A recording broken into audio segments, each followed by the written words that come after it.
Assalamualaikum warahmatullahi wabarakatuh. Selamat malam, shalom, om swastiastu, namo buddhaya, salam kebajikan. Pertama-tama teman-teman semua saya minta maaf yang telah menunggu di kantornya dari sejak siang.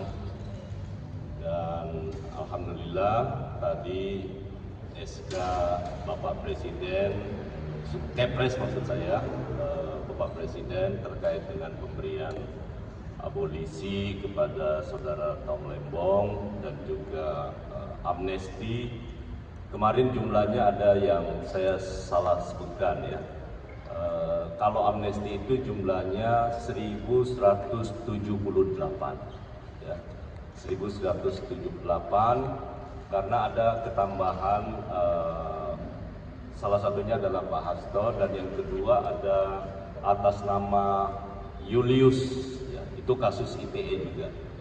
Jadi Julius Paonganan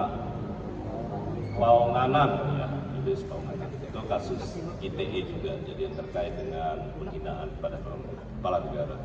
Dan sekali lagi saya mohon maaf karena tadi kami baru menerima Kepres dan harus mengantarkan kepada, tadi saya bersama-sama dengan Menteri IMIPAS di Istana pihak Mensesnek menyerahkan Kepresnya dan kami harus sekalian mengantar ke tadi Pak Dirjen Nahu yang mengantar Kepres ke KPK, saya ke Kejaksaan Agung dan alhamdulillah juga sudah diterima oleh Menteri IMIPAS terkait dengan ini.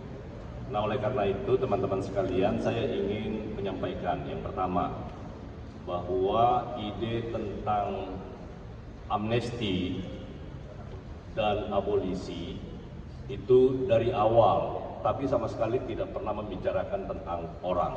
Dari awal Bapak Presiden memang menginginkan, karena beliau selalu berpikir tentang keutuhan NKRI. Jadi beliau selalu menekankan tentang keutuhan dan kita harus betul-betul bersatu padu untuk membangun bangsa ini. Karena itu dari dulu Bapak Presiden selalu menginginkan rekonsiliasi. Itu dari hati beliau selalu begitu. Itulah yang kami terjemahkan di Kementerian Hukum dan akhirnya kita melakukan kerja bersama dengan seluruh kementerian terkait.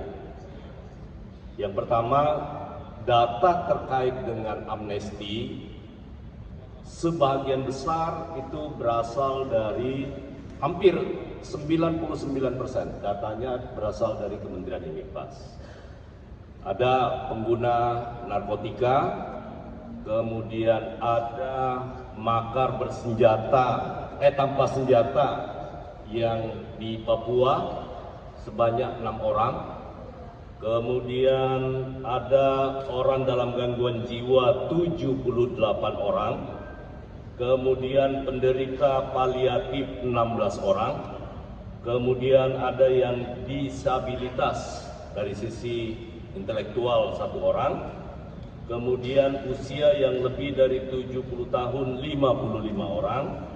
Kemudian tadi yang saya sebutkan Dr. Julius Paonganan 1 orang dan Pak Hasto Kristianto.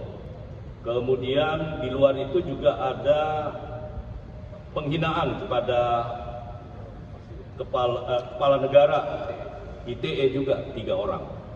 Nama-namanya nanti akan kita buka karena malam ini juga karena Kepresnya berlaku sejak 1 Agustus dan alhamdulillah saya dapat laporan tadi Menteri IMIPAS sudah menjalankan yang memang harus ditindaklanjuti, tentu berkoordinasi dengan para eksekutor dari pelaksanaan pelepasan kalau masih dalam status tahanan. Kemudian 1 itu adalah pemberian abolisi kepada Bapak Tom Lembong. Nah, karena itu sekali lagi saya ingin menggarisbawahi bahwa khusus yang terkait dengan Pak Tom Lembong, kemudian Pak Hasto, sekali lagi ini bukan soal Presiden sama sekali tidak mencampuri urusan proses hukum. Tetapi Presiden punya pertimbangan bagaimana seluruh kekuatan politik itu bisa bersama-sama membangun Republik ini dengan, apalagi sebentar lagi kita akan merayakan 80 tahun Indonesia Merdeka. 80 tahun Indonesia Merdeka, kita punya cita-cita untuk meraih Indonesia Emas tahun 2045 dengan tantangan global yang luar biasa, geopolitik dan lain sebagainya, maka dibutuhkan kebesaran hati dan kebersamaan. Nah, karena itu sekali lagi itu yang paling membuat, yang tentu ditunggu-tunggu oleh teman-teman media, apa yang menjadi alasan sesungguhnya dari pemberian amnesti, kemudian juga abolisi kepada salah satunya adalah kepada Tom Lembong. Saya rasa